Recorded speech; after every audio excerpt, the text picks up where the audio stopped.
استاد کا احترام۔ جی ہاں، یہ بھی میرے نبی کریم صلی اللہ علیہ وسلم کی بہترین سنت ہے۔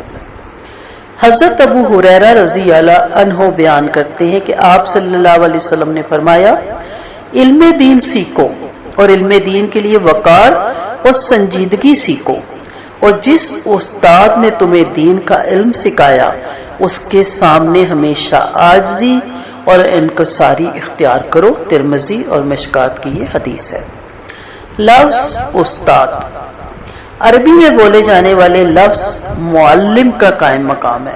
ویسے تو ہر کوئی استاد ہے نا، جس نے آپ کو کوئی بھی سلائی سکھائی، کڑھائی سکھائی، کوکنگ سکھائی، نیٹنگ سکھائی، اور پھر ہمارے جو بھائی ہیں ان کو اگر وہ کوئی ہنر سیکھ رہے ہیں، لیکن اصل کیا آتا ہے؟ جو کہ تعلیم دینے والا۔ چونکہ استاد پہلے خود سیکھتا ہے، اس کے بعد یہ فریضہ انجام دیتا ہے، اس لیے اسے معلم کہا جاتا ہے۔ عربی زبان میں کثرت سے استعمال ہونے والے الفاظ مدرس اور استاد بھی ہیں، جن کے معنی بھی استاد اور پروفیسر ہی ہیں۔ ہر زبان اور مذہب میں تعلیم دینے اور سکھانے والے کی قدردانی کی جاتی ہے، مگر اسلام نے جو مرتبہ اور مقام استاد کو دیا، کسی اور مذہب میں اس کا تصور بھی نہیں پایا جاتا۔ اسلام نے جہاں حقوق اللہ ادا کرنے کا حکم دیا، وہاں حقوق العباد کی بھی سختی سے تلقین کی، جس میں سر فہرست والدین ہیں اور استاذہ بھی شامل ہیں۔ تو اس لیے ان کی عزت، ان کا احترام، ان کی قدر، ان کو یاد رکھنا، ان سے ملاقات کرنا اسی طرح اس کا اجر و ثواب ہے جیسے والدین کا۔ بعض ہمیں اقوال میں، بعض حالات میں پتہ چلتا ہے کہ والدین سے بھی بڑھ کے استاد کا احترام ہمیں اسلام سکھاتا ہے۔ آپ صلی اللہ علیہ وسلم نے فرمایا، مجھے معلم بنا کر بھیجا گیا۔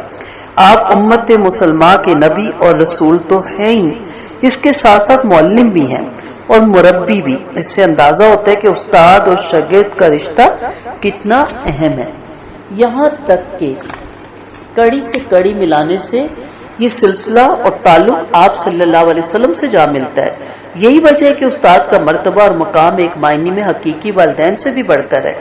استاد کی عزت و احترام کرنے سے بعض اوقات انسان وہ مقام حاصل کر لیتا ہے جو شاہی خزانے لوٹا کر بھی حاصل نہیں کر سکتا۔ بچوں کی تعلیم و تربیت کی تمام ذمہ داری والدین اور معاشرے اور استاذہ کے کندھوں پہ ڈالی جاتی ہے۔ تو استاذہ والدین کی امیدوں کے مطابق بچے کی روحانی، ذہنی اور جسمانی تربیت کرتے ہیں، انہیں علم اور ہنر سے آراستہ کر کے معاشرے کا فعال اور ذمہ دار شہری بنانے کی پوری کوشش کرتے ہیں، اور طلباء اور طالبات کے کردار کو سنوارنے کے لیے خود کو آپ صلی اللہ علیہ وسلم کی تعلیمات کی روشنی میں ایک ماڈل بنا کر پیش کرتے ہیں، جس کا لازمی نتیجہ یہ نکلتا ہے کہ ایسے بچوں میں شر کے جذبات ختم ہو جاتے ہیں اور خیر اور نیکی کے جذبات سامنے آ جاتے ہیں۔ حضرت علی رضی اللہ عنہ استاد کی اس عظمت کے بارے میں بتاتے ہیں، جس نے مجھے ایک لفظ سکھایا اس نے مجھے اپنا غلام بنایا۔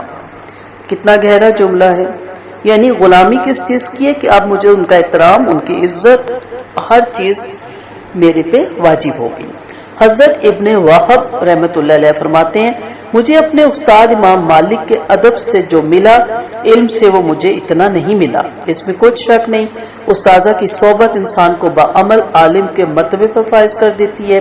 جس طرح کچھ لوگ اپنے پیشے سے پہچانے جاتے ہیں اور کچھ لوگ اپنی حرکات سکنات سے، اسی طرح اچھا طالب علم بھی اپنے استاد ہی سے پہچانا جاتا ہے، کیونکہ اس کے اندر اس کے استاد کا عکس موجود ہوتا ہے۔ امام بخاری رحمۃ اللہ علیہ سے کسی نے پوچھا، آپ کے دل میں کوئی خواہش ہے جس کی کثرت دل میں باقی ہو؟ امام صاحب نے فرمایا، میری خواہش ہے کہ کاش میرے استاد علی بن مدنی رحمۃ اللہ علیہ زندہ ہوتے اور میں جا کر ان کی صحبت اختیار کرتا۔ سبحان اللہ، ہمارے اکابرین اور جد علماء کرام کس طرح دل و جان سے اپنے استاذوں سے محبت کرتے تھے، جو دکھاوے، ریاکاری، غرض، مطلب سے پاک ہوتی تھی۔ اور استاذہ سے محبت ان کے علمی دوستی کا ثبوت تھا۔ امام شافعی فرماتے، میں اپنے استاد امام مالک کے سامنے ورک بھی آستہ کھولتا تھا کہ کہیں وہ ڈسٹرب نہ ہو جائے۔ اسی طرح امام ربیہ فرماتے کہ مجھے اپنے استاد امام شافعی کی آنکھوں کے سامنے ادب کی وجہ سے کبھی پانی پینے کی بھی جرت نہیں ہوئی۔ دراصل درس و تدریس و تعلیم و تربیت تعمیر انسانیت کا ایک پاکیزہ عمل ہے۔ اس لیے تمام طلباء پر لازم ہے کہ وہ اپنے استاذہ کرام کے درس اور تمام باتوں کو نہایت غور سے سنیں اور ان پر عمل کریں۔ استاد کے سامنے ہمیشہ خاموشی اور ادب کے ساتھ بیٹھیے۔ جہاں بھی استاد کا ذکر آئے تو ان کا نام عزت اور احترام کے ساتھ لیں اور ان کا ذکر ہمیشہ اچھے لفظوں میں کریں۔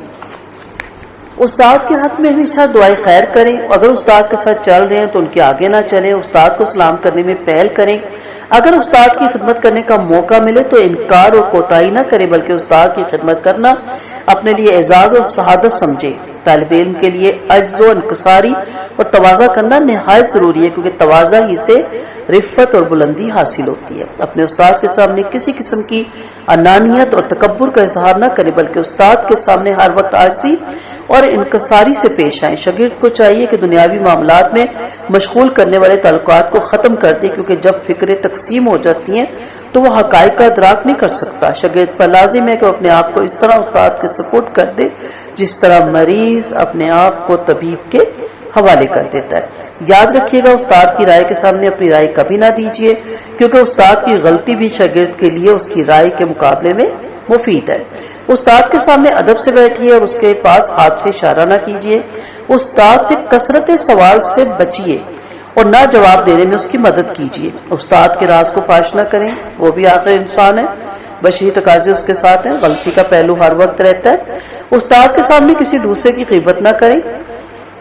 استاد کی لمبی صحبت سے اکتا نہ جائیں۔ استاد کے کام کے لیے لوگوں سے سبقت کریں۔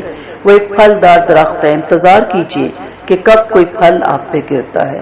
باادب بے نصیب اور بے ادب با نصیب اور بے ادب بے نصیب۔ وآخر دعوانا ان الحمد للہ رب العالمین۔